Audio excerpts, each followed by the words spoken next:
You're listening to Every Moment with Errol E. We believe that every moment deserves a better story, and on this podcast, we tell those stories. Here's your host, Errol E.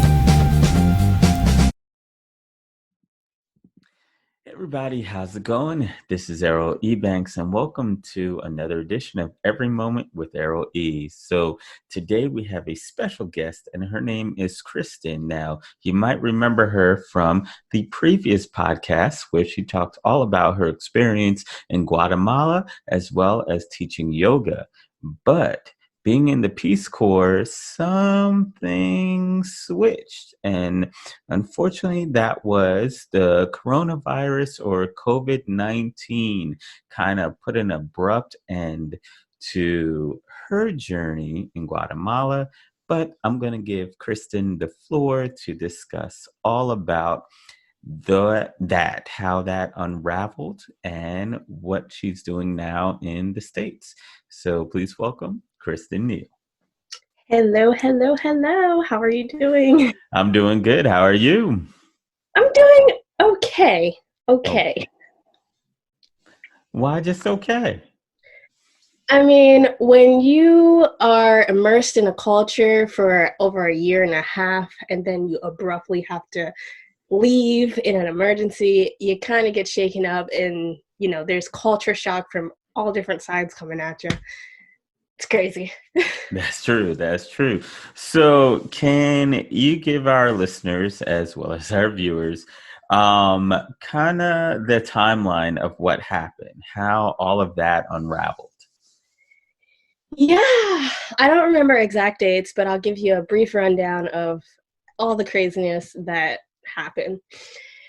So around, I think it was February, in the beginning of February, this is when stuff started happening. And the people from my program, they contacted us and they told us, hey, we're going to limit international travel.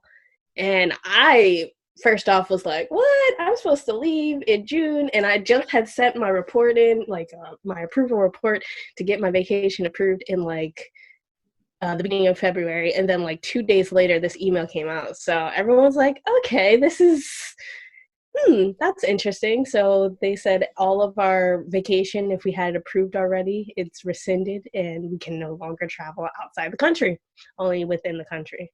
So I was like, okay, that's really angering, but hopefully everything lights and, gets better soon, because the trip wasn't until June. So I'm like, okay, that's still time to wait and see it out. And, things could get better.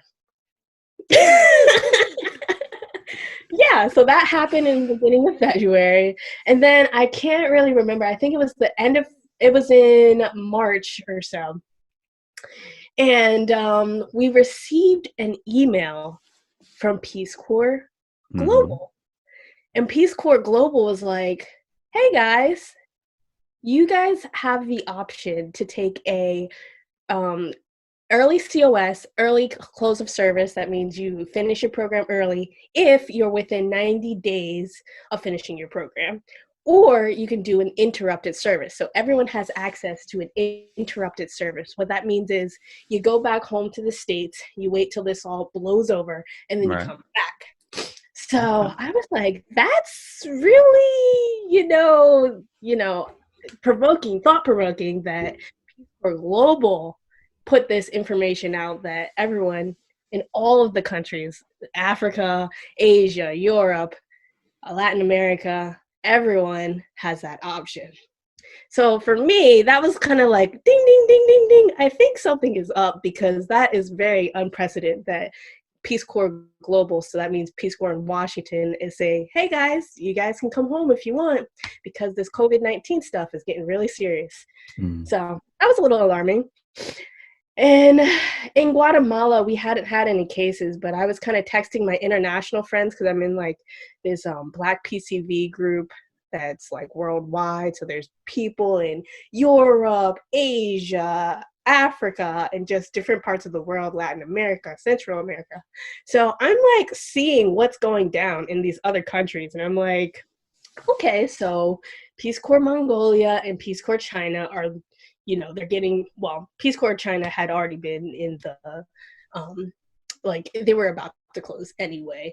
Right. But then they closed early, and then Peace Corps Mongolia closed, and then we were like, okay. But that was because it seemed that perhaps they didn't have access to flights outside the country. So it looked like what was the structure was, and this is all in my own opinions, I don't represent Peace Corps or anything like that.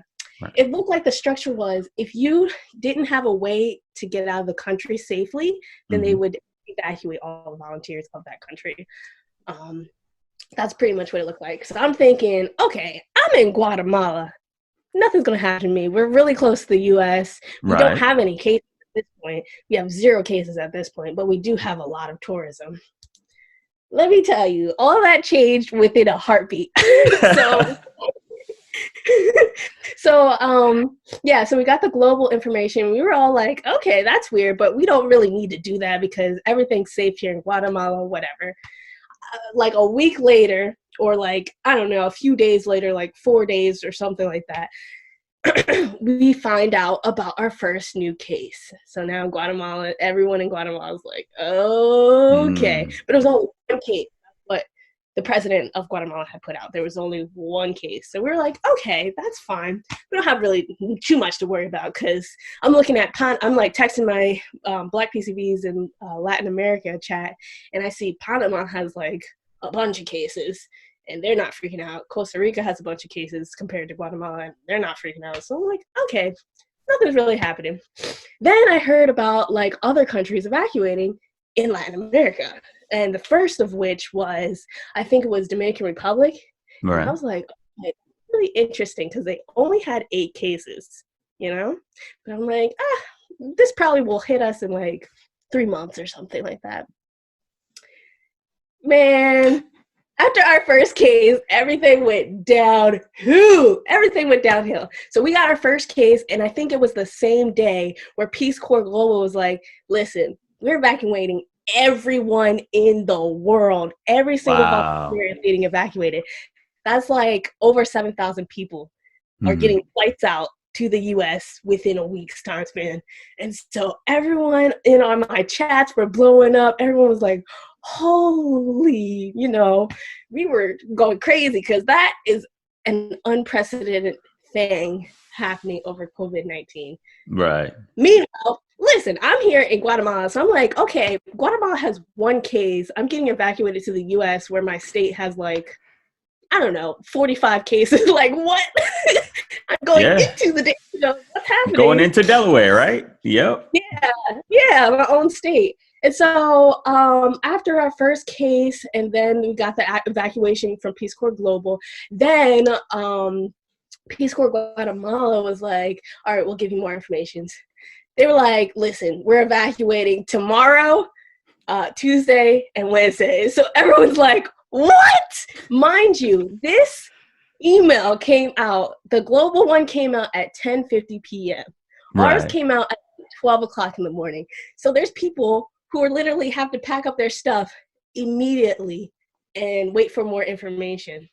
So I got selected to be in the group to be evacuated on a Wednesday. So I'm like, okay, I have 2 days. Something in me told me I should pack right now at this moment, but I was just so stressed out that night. I was like, I'm just gonna sleep. I can't think.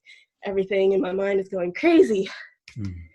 So the next day was Monday. So some people were supposed to get evacuated. So in the morning, I'm packing up all my stuff. And I'm like, I got plenty of time. I have 2 more days. I'm going to go have lunch with my site mates, the people who live in my area who are volunteers. I'm going to go to the town over, get a maleta, a luggage, and come on back, Mm-hmm. Tell me why. I was in the town over. We got an urgent text. It was like, be ready to mobilize in an hour. I was with some other volunteers. I was like, stuff is going down. Things are going down. This is not no game anymore. So everyone's going crazy. And then we got news that the president was like, over this one case, after this one case, he was like, yeah, we're shutting down all the learning institutions. We're going on a 14-day quarantine, blah, blah, blah. By Monday, no extranjeros, so no foreigners are able to come into the country from Europe, the United States, or Canada. Wow. So, that's good. trying to attack it fast before it spreads. Yeah. I really applaud the president of Guatemala for that, because the health infrastructure of Guatemala, it can be very limited in some areas. So a pandemic could really destroy a lot of things. Yeah. Like, okay, good job, but you told us that on, I think it was like between the weekend, so it was either like Friday. It was between Friday and Sunday. All right, and so that happened, and then Monday came. And then they were like, just kidding, foreigners cannot go in or out of the country. So basically, they closed their borders on Monday. Wow. So no exits, no matter which way you go. Yeah, no one can go out via plane, via, one of the borders. Yeah, absolutely not. So that's why we got that urgent text, like, be ready right now in an hour. So everyone packed all their stuff up. We met at a consolidation point, and we're freaking out. Mind you, I'm thinking I had 2 more days, so half of the stuff that I wanted to bring is still in my room, right? Oh, wow. So go to the consolidation point. They're like, listen, we're going to go to Antigua. So we go to Antigua, wait for some people. And then they were like, all right, so we're going to try to leave the next day. Well, the next day comes and we're receiving a text. They're like, don't move. We don't have anything to leave yet. We don't have any permissions to leave. All the flights are being canceled. And it's just a challenging thing. So we're waiting and we're like, what is happening? We asked some of our, what are they called? Host country nationals, so the people who live in Guatemala but work for the program. And then they were just like, we were like, what are the chances of us, getting out of here? And they were like, yeah, it's 50-50. We have no idea. The president has stopped all traffic. And then they started having travel bans. If you had more than 10 people, you absolutely could not be on the street in like a bus or anything like that. So it was serious. All, the hotel that we were in, they didn't even want us there because, like, there's laws, like, they're not supposed to be accepting any Huéspedes, guests, or anything. So it was really serious. Mm-hmm. But eventually we got word that we had a plane and they were going to get out by way of, like, the embassy helping us. And we just purchased our own plane to get out of there. So it was a chartered flight. And so the day that we were able to leave was on a Thursday. Was it a Thursday? I think it was a Wednesday, actually. Mm-hmm. And so, we had a motorcycle brigade of police officers escorting us out. Because remember, there's this curfew, and there's also this law, you can't have more than 10 people. We got like almost 200 volunteers in buses, a bunch of buses, trying to get to the airport. So, we had that escort us to the airport. And then once I saw that plane in the window, I was like... It was like, yes, freedom, yes, we're here, we're going. Like, mm-hmm. Yeah, so it was really scary, not a lot of sleep.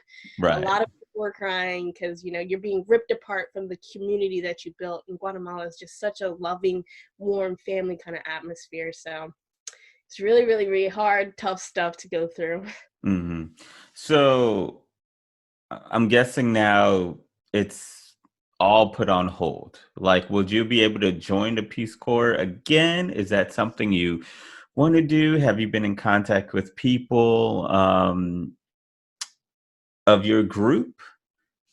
Yeah, so I have been in contact with some of the other volunteers.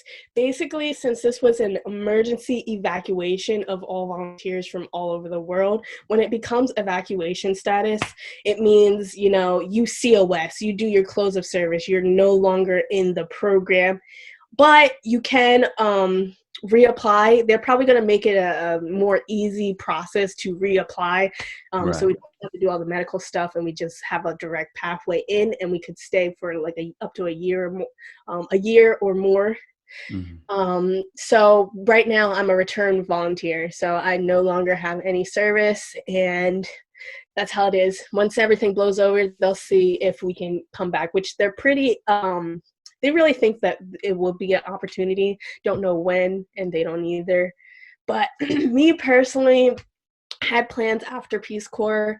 So if it takes more than 3 months, I'm already like starting on my plans. In my head, I'm like, yeah, I could go back for a year. I wouldn't mind that. But Right. right now, I'm starting on the plans that I had for after Peace Corps, because this whole thing, the way it's looking in the U.S., and I'm just like, it's really bad here. So I don't really know what's happening there. In Right. Guatemala, it seems to be pretty tame, but I'm probably not going to do more. I was there for my training plus a year and a half of time, so I had 9 months left in my Right. service, in my 27-month service.